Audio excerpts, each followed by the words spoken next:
And August 9th morning జరిగిన ఈ క్రూరమైన ఇన్సిడెంట్ ఏదైతే ఉందో దాని గురించి చెప్తుంటేనే బ్లడ్ బాయిల్ అయిపోతుంది.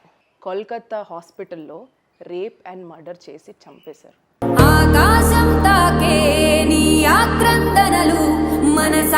This is a black day in the history. Gang rape and murder. గొంతు నిలమడం వల్లే ఊపిరాడక అభయ మృతి చెందినట్టుగా రిపోర్ట్లో ఉంది. ఈ క్యాండిడేట్ ఎవడైతే ఉన్నాడో వాడు సివిక్ వాలంటీర్ అంట. వాడు బైక్ మీద కూడా పోలీస్ అని రాసుకున్నాడు. ఇంకోటి ఏంటంటే హాస్పిటల్లో ప్రిన్సిపల్కి విషయం చెప్తే అసలు ఆ టైంకి అమ్మాయి అక్కడ ఏం చేస్తుంది అన్నాడంట. సో వాళ్ళ జీవితాల గురించి వాళ్ళు బయటకు వచ్చి కష్టపడుతున్నప్పుడు ఇలా ఎవడో ఒక మృగం వచ్చి ఏదైనా చేసి అమ్మాయిని చంపేస్తే ఇలా ఎంతమంది అమ్మాయిని చంపేస్తారు? అందరికీ నమస్కారం, నేను రాగా మేఘ్నా. Welcome to my channel. ఈ వీడియోని నేను షూట్ చేయాలని అనుకోలేదు ఫస్ట్ ఆఫ్ ఆల్. ఎందుకంటే ఒక సీరియస్ ఇన్సిడెంట్ గురించి మాట్లాడాలి అని అంటే దానికి చాలా అవసరం ఉంటుంది. ఏం మాట్లాడాలి ఇన్సిడెంట్ గురించి నాకు తెలియట్లేదు. ఒక అమ్మాయిగా సేఫ్గా ఫీల్ అవ్వట్లేదు. ఈ ప్రపంచంలో ఏ అమ్మాయి సేఫ్గా ఫీల్ అవ్వట్లేదు.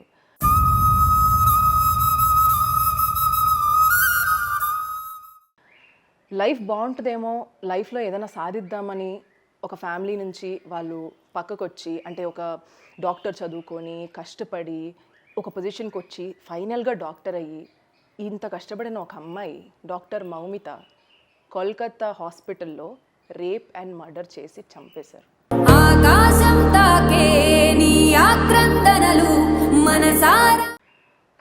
ఈ ఇన్సిడెంట్ జరిగి ఆల్మోస్ట్ ఒక 1 week అవుతుందని నేను అనుకుంటున్నాను. బికాజ్ ఆగస్ట్ 8th నైట్ ఆవిడ హాస్పిటల్కి వెళ్ళడం జరిగింది. అండ్ ఆగస్ట్ 9th మార్నింగ్ జరిగిన ఈ క్రూరమైన ఇన్సిడెంట్ ఏదైతే ఉందో దాని గురించి చెప్తుంటేనే బ్లడ్ బాయిల్ అయిపోతుంది. దారుణంగా అనిపిస్తుంది నాకు ఆ ఫీలింగ్ని తలుచుకుంటుంటేనే. ఆ అమ్మాయి సిచ్యువేషన్ ఎంత భయపడి ఉంటుంది, ఎంత ఆవేదనకు గురై ఉంటుంది, లేకపోతే ఎంత టార్చర్ అనుభవించి ఉంటుంది, ఎంతలాగా ఆ అమ్మాయి హింసించారు అని తలుచుకుంటుంటేనే నా వల్ల కావట్లేదు. బట్ స్టిల్ ఓకే, మనకు మోన్ అయిపోవడం అలవాటు అయిపోయింది కదా. నిర్భయ కేసు అయింది, దిశ అయింది. This is a black day in the history.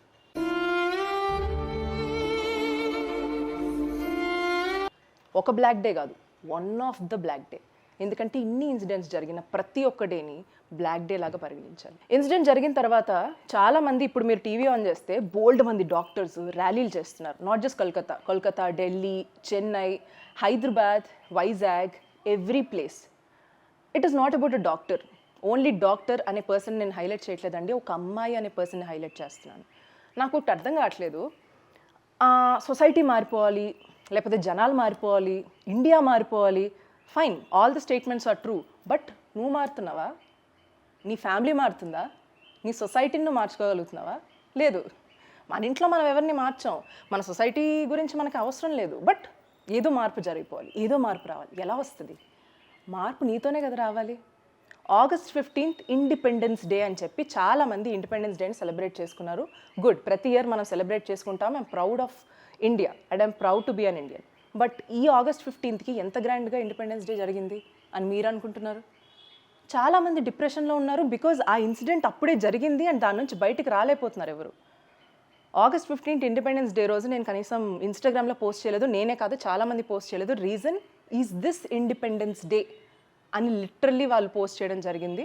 And నా ఇన్స్టాగ్రామ్ హ్యాండిల్లో కూడా అదే స్టోరీ పెట్టాను. Is this independence day really? ఇది ఇండిపెండెన్స్ డేనా? ఏ రకంగా ఇండిపెండెన్స్ డే అని అనుకోవాలి? ఎవరికి ఇండిపెండెన్స్ వచ్చింది? అబ్బాయిలకా? అమ్మాయిలకు రాదా? అందరూ ఇండిపెండెన్స్ డే సెలబ్రేట్ చేసుకోవాలి కదండి, అందరూ ఇండియన్సే కదా. మరి వై నాట్ ఉమెన్కి ఎందుకు ఇండిపెండెన్స్ లేదు? ఓన్లీ ఈ పర్టికులర్ ఇన్సిడెంట్నో, ఈ పర్టికులర్ ఇయర్నో, లేకపోతే మన రీజియన్నో నేను మాట్లాడట్లేదు, జనరలైజ్డ్గా మాట్లాడుతున్నాను. And especially being an Indian, మన సొసైటీలో ఉమెన్ గురించి మాట్లాడుతున్నాను.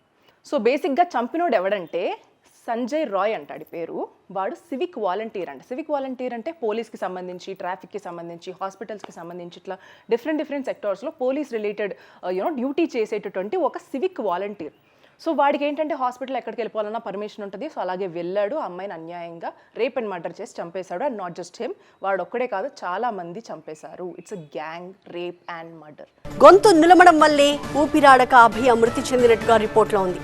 అలాగే ఒంటిపై 24 చోట్ల తీవ్రమైన గాయాలున్నట్టుగా పేర్కొన్నారు.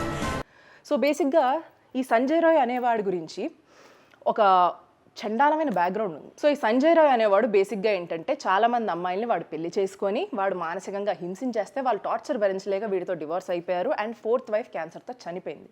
సో ఇంత వరస్ట్ బ్యాక్గ్రౌండ్ ఉండే ఈ క్యాండిడేట్ ఎవడైతే ఉన్నాడో వాడు సివిక్ వాలంటీర్ అంట. వాడు బైక్ మీద కూడా పోలీస్ అని రాసుకున్నాడు. సో వాడు రేప్ అండ్ మర్డర్ చేసి చంపేశాడు. ఇంతకీ ఏంటంటే వాడి హెడ్సెట్ వల్ల తెలిసింది పలానా వీడు చేశాడు అని చెప్పి. హాస్పిటల్ నుంచి వాళ్ళ పేరెంట్స్కి కాల్ వచ్చిన దానికి రీజన్ ఏంటి అని అంటే ఇట్లా అమ్మాయి చనిపోయింది and the reason is suicide అని చెప్పారు. సూసైడ్ అని చెప్పిన తర్వాత బాడీని చూపించడానికి నెక్స్ట్ డే మధ్యాహ్నం 2 వరకు బాడీని చూపించలేదంట వాళ్ళ పేరెంట్స్కి. ఎందుకు చూపించలేదు అని అంటే రీజన్ అక్కడ మరి ఏం జరిగిందో ఏం మ్యానిపులేషన్ చేశారో వీ నెవర్ నో. బట్ ఏంటంటే ప్రూఫ్స్ ప్రకారంగా this is what it happened. And వాళ్ళ మదర్ క్వశ్చన్ చేసి నా కూతురికి కళ్ళల్లో గాజు పెంకులు ఉన్నాయండి, ఆ బాడీ అంతా ఎక్కడ పడితే అక్కడ బ్లడ్ ఫ్లో అవుతుంది, ఇంకా I'm not going to talk about the women private parts, but మొత్తంగా అమ్మాయిని చిత్రహింసలకు గురి చేసి చంపేశారు, అలాంటి అమ్మాయి సూసైడ్ ఎలా చేసుకుంటుంది అని క్వశ్చన్ చేస్తే అప్పుడు వాళ్ళు సిబిఐకి కేసు ఇవ్వమంటే a 3-member team, according to the police, conducted the postmortem and it is on video. The CBI has accessed the postmortem video. Then Mamata Banerjee garu okay police will handle this case, later on మేము సిబిఐకి ఇస్తామని చెప్పని అన్నారు. But justice జరుగుతుంది జరుగుతుంది జరుగుతుంది అని చెప్పి ప్రతి ఒక్కరు ర్యాలీ చేస్తున్నారు. బట్ నిజంగా జరుగుతుందా? జరగాలని నేనైతే కోరుకుంటున్నాను. ఎందుకంటే వాడు ఇవన్నీ చేసేసి బయటకు వచ్చి హ్యాంగ్ చేస్తే హ్యాంగ్ చేసేయండి అన్నాడంట. హ్యాంగ్ చేసేయాలా అంటే ఈజీ. ఒక అమ్మాయిని ఇంత అన్యాయంగా చంపేసిన తర్వాత నిన్ను చంపేసినా ఇట్స్ ఓకే, చంపేస్తారు అంతే కదా, what's the worst case. And ఇంకోటి వాడికి బాగా తెలుసు ఇండియాలో వెంటనే హ్యాంగ్ చేయరని చెప్పి. So that's his confidence. ఇదే నాకు చాలా బాధ అనిపించే విషయం అండి. ప్రతి కంట్రీలో మీరు అరబ్ కంట్రీస్ చూసుకోవచ్చు, లేకపోతే డిఫరెంట్ దుబాయ్ అనుకోవచ్చు, వేరే ప్లేసెస్ అనుకోవచ్చు, చాలా వరకు విమెన్ సేఫ్టీ అనేది okay, women are safe in some way, not safe in few other ways. But ఏంటంటే ఒకడు తప్పు చేయాలనంటే వాడికి భయం రావాలి కదా. ఇండియాలో భయం ఎలా వస్తుంది?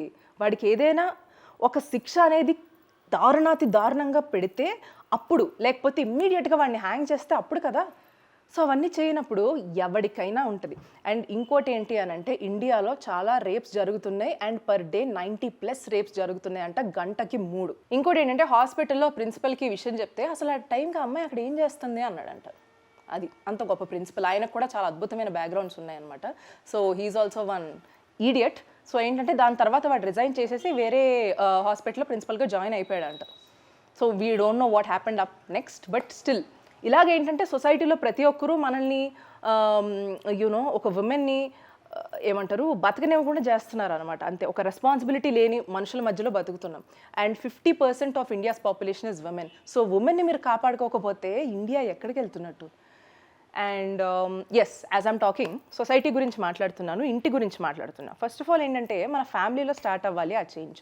ఎవరిని నమ్మడానికి లేదు అని నేను ఎందుకు చెప్తున్నాను అంటే ఇన్సిడెంట్స్ ఎలా ఉన్నాయంటే సొంత తండ్రి, సొంత తమ్ముడు, సొంత అన్న, లేకపోతే అన్న అని తిరిగేవాడు, అక్క అని తిరిగేవాడు, లేకపోతే కూతురు. ఒక ఇన్సిడెంట్ రీసెంట్గా ఏం జరిగింది, చిన్నపిల్ల పాపం మాకు పిల్లలు లేరండి అని చెప్పి ఆ పిల్లతో వాడెవడో ఆడుకుంటున్నాడంట. I don't know to take his name, but yeah ఆడుకుంటున్నాడు. ఒకసారి అమ్మాయిని అలా చేయడం వల్ల ఏంటంటే వాళ్ళ పేరెంట్స్ గోల పెడితే వీళ్ళు కావాలని డబ్బుల గురించి చేస్తున్నారు, డబ్బులు గుంచడానికి వాళ్ళ పేరెంట్స్ కంప్లైంట్ చేస్తున్నారు అని చెప్పి తీసేశారు అనుకుంటా కేసు. ఇప్పుడు I don't no more about it, but చెప్తున్నాను. సో ఉమెన్ ఎంపవర్మెంట్ లేకపోతే ఉమెన్ ఈక్వాలిటీ అంటే మీరేదో మా కిరీటాలు పెట్టేసి సింహాసనం మీద కూర్చోబెట్టి ఎస్ ఉమెన్ అని చెప్పాల్సిన అవసరం లేదు. ఉమెన్ ఈక్వాలిటీ అంటే ఏంటంటే వాళ్ళకి సేఫ్టీ ఇవ్వండి, ప్రొటెక్షన్ ఇవ్వండి, రెస్పెక్ట్ ఇవ్వండి. ఉమెన్కి రెస్పెక్ట్ ఇవ్వడం అంత కష్టమైపోయిందా? I don't understand that point. ఇంకోటి చాలామంది ఎట్లా మాట్లాడతారంటే యాక్టివిస్టులాగా ఆ ఉమెన్ షార్ట్ డ్రెస్సెస్ వేసుకుంటే అలానే జరుగుతాయి, లేకపోతే ఉమెన్ ఏమంటారు అలాంటి డ్రెస్సింగ్ వేయడం వల్లనే ఇలాంటి ఇన్సిడెంట్స్ జరుగుతున్నాయి. పొట్టి బట్టలు ఎందుకు వేసుకుంటారు? మీకెందుకు పొట్టి బట్టలు వేసుకుంటే మీకేంటి ప్రాబ్లం? ఎందుకు ఆ వేరియేషన్ చూపిస్తున్నారు? సరే వాళ్ళ ఇష్టం అండి. పొట్టి బట్టలు వేసుకుంటే అమ్మాయి కంఫర్టబుల్ ఏమో వేసుకొని ఇవ్వండి, చుడిదార్ వేసుకుంటే ఒక అమ్మాయి కంఫర్టబుల్ చుడిదార్ వేసుకుని ఇవ్వండి. ఇప్పుడు అమ్మాయి ఏ డ్రెస్ వేసుకుందని వాడు వచ్చి రేప్ అండ్ మర్డర్ చేశాడు డ్రెస్సింగ్ వల్లనా? ఇంకొకటి ఏంటి అబ్బాయిలు అంత వీక్, బట్టలు వేసుకుంటే వెళ్ళి తప్పుగా బిహేవ్ చేసేస్తారు ఒక అమ్మాయితో. అండ్ ఇంకోటి I want to talk about social media also. Social media అంటే అందరూ నేను చెప్పట్లేదండి, నేను చాలామంది మంచి వాళ్ళు ఉన్నారు సోషల్ మీడియాలో. బట్ అలాగే కొంత పర్సెంట్ ఆఫ్ ద ఆడియన్స్ ఎలా ఉన్నారని అంటే నెగిటివ్ కమెంట్స్ పెట్టడము, తర్వాత వాళ్ళని తిట్టడము, డిగ్రేడ్ చేయడము. అంటే కొంతమంది ఏంటంటే పెయిడ్గా కొన్ని పెట్టిస్తారులేండి కమెంట్స్, అది వేరే విషయము. అలా కూడా జరుగుతూ ఉంటాయి. కొంతమంది వీళ్ళని టార్గెట్ చేయడానికి, తిట్టడానికి పెట్టేస్తూ ఉంటారు. It's not about celebrities. కొంతమంది నార్మల్ పీపుల్వి కూడా ఇలాగే జరుగుతున్నాయి. వాళ్ళని అబ్యూజివ్ కమెంట్స్ చేయడము ఇలాంటివి చేస్తూ ఉంటారు. ఎందుకు నీకు అంత కమెంట్స్ చేయాలని ఎందుకు అనిపిస్తుంది? ఒక ఉమెన్ గురించి తప్పుగా వల్గర్గా మాట్లాడాలని ఎందుకు అనిపిస్తుంది? నీ చెల్లితో ఎవరైనా అట్లా మాట్లాడితే ఓకేనా? లేకపోతే మీ మదర్తో మాట్లాడితే ఓకేనా? మరి నువ్వు వేరే వాళ్ళతో మాట్లాడితే దట్స్ ఫైనా? It's proud, be a man. And not just this generation అండి, ఏదో ఇప్పుడు సడన్గా జరుగుతున్న బ్యాడ్ ఇన్సిడెంట్స్ అని నేను అన్నాను, కానీ ఎప్పటి నుంచో జరుగుతున్నాయి. But there should be a full stop కదా. జాబ్స్ చేస్తున్నారు, ఇంటిని చూసుకుంటున్నారు, వాళ్ళని వాళ్ళు చూసుకుంటున్నారు, ఇంతమందిని చూసుకుంటున్నారు. ఏదో కష్టపడదాం, ఏదో సాధిద్దాం. ఇన్ని ఇయర్స్ డాక్టర్ చదువుకొని అమ్మాయి ఎన్ని కళలు కనిందో, డాక్టర్ అవ్వడానికి ఎన్ని కష్టపడిందో, ఎన్ని టెస్టులు రాసిందో, ఎంతమందికి ఒక లైఫ్ ఇచ్చి ఉంటుంది కదా. చాలామందికి ఆ అమ్మాయి ప్రాణం పోసి ఉంటుంది కదా. మరి అలాంటి అమ్మాయికి ఇలాంటి చావా అండి, దారుణం కదా. Not just about Kolkata murder case, I'm talking about lot of women. చాలామంది ఇలాంటి రేప్కి గురైన అమ్మాయిలు ఎంతమంది చనిపోయి ఉంటారు. వాళ్ళ లైఫ్స్లో ఎన్ని సాడ్ స్టోరీస్ ఉంటాయి, అన్ని కష్టాలు పడి వాళ్ళ పొజిషన్కి వచ్చి ఉంటారు. వాళ్ళ ఫ్యామిలీ ఏమైపోయి ఉంటుంది, ఆలోచించారా ఎప్పుడైనా? సో సొసైటీ మారాలండి. సొసైటీ మారితేనే ఇదంతా మారుతుంది. సొసైటీ మారాలంటే మీరు మారాలి, మీ ఇంట్లో సిచ్యువేషన్స్ మారాలి. సొసైటీ మారిందంటే ప్రతి అమ్మాయి హ్యాపీగా బయటకు వెళ్తుంది. బయటికి వెళ్ళింది కూడా ఆ అమ్మాయి ఏదో తప్పు చేయడానికి కాదండి, వాళ్ళ జీవితాల గురించి వాళ్ళు బయటకు వస్తున్నారు. సో వాళ్ళ జీవితాల గురించి వాళ్ళు బయటకు వచ్చి కష్టపడుతున్నప్పుడు ఇలా ఎవడో ఒక మృగం వచ్చి ఏదైనా చేసి అమ్మాయిని చంపేస్తే ఇలా ఎంతమంది అమ్మాయిని చంపేస్తారు? Not just about this case, as I said, lot of women ఇప్పుడు విలేజ్లో జరుగుతున్నాయి, సిటీస్లో జరుగుతున్నాయి, పెద్ద పెద్ద మెట్రోపాలిటన్ సిటీస్లో జరుగుతున్నాయి. అండర్లైన్ చేసుకోండి, I'm talking about the food delivery. So క్యాబ్లో వెళ్ళాలంటే భయం వేస్తుంది, ఫుడ్ డెలివరీ వాడు వస్తే భయం వేస్తుంది, టెర్రస్ మీదకి వెళ్ళాలంటే భయం వేస్తుంది, సెల్లార్కి వెళ్ళాలంటే భయం వేస్తుంది, రోడ్డు మీద నడవాలంటే భయం వేస్తుంది, 10 దాటితే బయటకు వెళ్ళొచ్చా లేదా అనిపిస్తుంది. 10 కూడా అవసరం లేదు, జరగాలంటే ఏ టైంలోనైనా ఇలాంటి ఇన్సిడెంట్స్ జరుగుతున్నాయి. So all I'm trying to say here through this video is that I'm very very depressed and disappointed by the incident that has happened in the history of our India. One of the black day is August 9th. So Dr. Mamita, we are saying a very big sorry for you. Sorry is a very very small word. We failed you. We failed as a society. We failed as a human beings. We failed and we are sorry. You should be the last person to face all this as a woman. I'm very very sorry. ఇంకొకటి నేను ఫైనల్గా ఒకటే మాట చెప్పాలనుకుంటున్నానండి. Justice జరిగే వరకు ప్రతి ఒక్కరం fight చేద్దాం, మన వాయిస్ రేస్ చేద్దాం. మనం సైలెంట్గా ఉంటే ఏ జస్టిస్ జరగదు. మనం ఈసారి గట్టిగా పట్టుకొని జస్టిస్ జరిగేలాగా చేద్దాం. ఎందుకంటే లాస్ట్ టైం దిశా కేసులో ఎలా అయితే వాడిని చంపేశారో ఇలాగే ప్రతి క్రిమినల్ని కూడా చంపితే నెక్స్ట్ టైం నన్ను చంపేస్తారనే భయం ఉంటుంది. అండ్ వీడికి జస్ట్ హ్యాంగ్ చేస్తారు కదా అని మాత్రమే ఉంది, వాడికి చిత్రహింసలు పెట్టి చంపాలి. అదే నేను కోరుకుంటున్నాను. నిజంగా అలాంటి అవకాశం ఎవరికి వస్తుందో కానీ they are really really lucky to kill that bastard in many criminal ways. So వాడు ఎట్లయితే అమ్మాయిని చంపాడో అదేవిధంగా వాడికి పొడిచి వాడు చిత్రహింసలు ఎట్లయితే గురి చేశాడో అమ్మాయిని అంత దారుణంగా వాడిని చంపాలని నేనైతే కోరుకుంటున్నాను. సో ఇంకోటి ఏంటంటే చాలామంది న్యూస్ చూసిన తర్వాత ఏముంది మన ఇంట్లో అమ్మాయి కాదు కదా, లేకపోతే ఇండిపెండెన్స్ డేకి ఉమెన్ రైట్స్కి కలుపుతారేంటి? ఇండిపెండెన్స్ డే అంటే ఇట్స్ డిఫరెంట్ థింగ్ కదా, మనం స్వతంత్రం వచ్చిందని సెలబ్రేట్ చేసుకున్నాం, దానికి ఉమెన్ రైట్స్కి ఏంటి? ఏం మాట్లాడుతున్నారండి? ఉమెన్ రైట్స్కి ఇండిపెండెన్స్ డేకి సంబంధం లేకపోవడం ఏంటి? ఇండిపెండెన్స్ అంటే ఏంటి మీ దృష్టిలో? ఇండిపెండెన్స్ అంటే స్వతంత్రం. ఆ స్వతంత్రం నువ్వు నీ ఉమెన్కి ఇవ్వనప్పుడు నువ్వేం ఇండిపెండెన్స్ డే సెలబ్రేట్ చేస్తున్నావు? సో చాలామంది ఇట్లా నెగిటివ్ కామెంట్స్ పెట్టిన వాళ్ళు ఉన్నారు, అమ్మాయిలు అయి ఉండి కూడా వాళ్ళు రియాక్ట్ అయిన వాళ్ళు ఉన్నారు. I am talking about only some of the brutal people who are behaving this way with the women. So దయచేసి ఈ చేంజ్ అనేది మన ఇంటి దగ్గర నుంచే స్టార్ట్ అవ్వాలి. మనం మారాలి, మన ఫ్యామిలీ మారాలి, సొసైటీ మారాలి, అప్పుడే దేశం మారుతుంది. And doctor Moumita, we are sorry, we failed as a human, we failed as a society, and we failed in every possible way. We are sorry, we are really really sorry. I hope you are the last woman to face this. We are very sorry, we lost you. That's all I wanted to say from this video, and I hope na video ki meerandaru connect ayyarani anukuntunnanu. But yes, justice jaragali ani evaraithe nato paatu korukuntunnaro andaru comment cheyandi. That's all. Please share this video with your family and friends, and please like, share, subscribe to my channel, Raga Meghna. Thank you.